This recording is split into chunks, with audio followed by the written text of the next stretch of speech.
अब कबीर के पास हर दिन एक वजह होती थी, आयुषी से बात करने की, उसकी प्रोफाइल देखने की या बस उसकी आवाज़ सुन लेने की।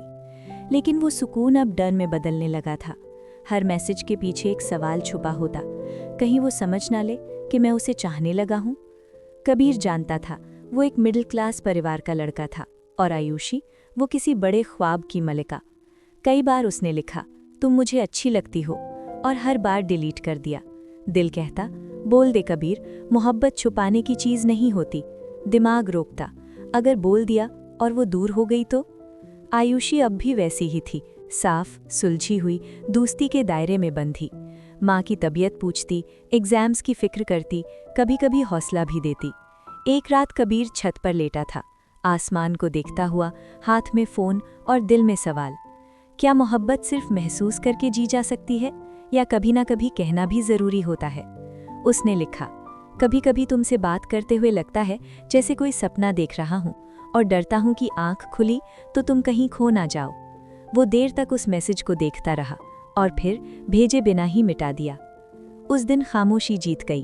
कबीर पहले जैसा नहीं रहा, वो हंसता था पर अधूरा, बोलता था पर अंदर से चुप। आयुषी अब भी बात करती थी, पर वही दोस्ती वाला लहजा, और कबीर के शब्दों से वो मासूमियत गायब होने लगी थी। फिर एक दिन आयुषी की स्टोरी पर किसी कॉलेज फ्रेंड के साथ फोटो दिखी। कबीर का दिल जैसे डूब गया। शायद उसकी दुनिया अब अलग है और मैं बस एक पुरानी याद। उस दिन उसने मैसेज नहीं किया, फिर अगले दिन भी नहीं, और फिर कई दिन ऐसे ही निकल गए। ये चुप्पी कबीर के लिए सज़ा बन गई थी। वो खुद से बोला, उसने कुछ गलत नहीं किया, वो तो वही रही जो थी, साफ और सच्ची। शायद गलती मेरी थी, जो उसकी आंखों में वो ढूंढने लगा जो शायद कभी था ही नहीं।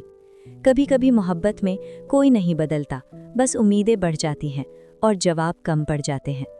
उधर आयुषी को उसकी खामोशी पहले अजीब लगी, फिर भारी, और फिर दर्द देने लगी। उसने लिखा, हे कबीर, सब ठीक है ना? पर उधर से कोई जवाब नहीं आया। अगली सुबह आयुषी ने कबीर को कॉल किया, 1 घंटी, 2, 3, पर उधर से कोई जवाब नहीं। तीसरे दिन आयुषी को बेचैनी ने उसे तोड़ दिया। उसने फिर लिखा, कबीर, अगर मैंने कुछ गलत कहा हो तो बता दो, पर यूं चुप हो जाना अच्छा नहीं लग रहा। पता नहीं क्यों, पर जब तुम बात नहीं करते तो बहुत अकेलापन सा लगता है। वो मैसेज भेज चुकी थी, अब उसका दिल कांप रहा था। शायद अब उसे भी समझ आ रहा था, कबीर अब सिर्फ एक पुराना दोस्त नहीं रहा, बल्कि उसकी जिंदगी का वो हिस्सा बन चुका था जिसकी अहमियत उसे अब जाकर महसूस हो रही थी।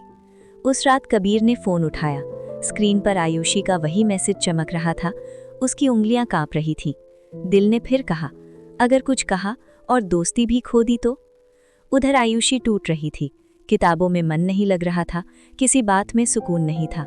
अगले दिन उसने खुद कॉल किया, कबीर, कॉलेज के बाहर मिल सकते हो? छुट्टी होते ही वो निकल पड़ी, और जब वो बाहर पहुंची तो कबीर पहले से वहां खड़ा था।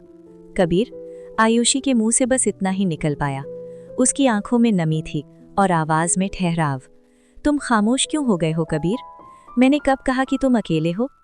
तुम तो वो थे जो मेरी हर छोटी बात पर मुस्कुराते थे, तो फिर अब तुम मेरी बेचैनी क्यों नहीं सुन पा रहे? कबीर की आंखें भर आईं।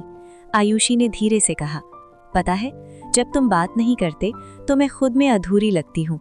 मुझे नहीं पता ये क्या है, पर जो भी है तुम्हारे बिना अधूरा है।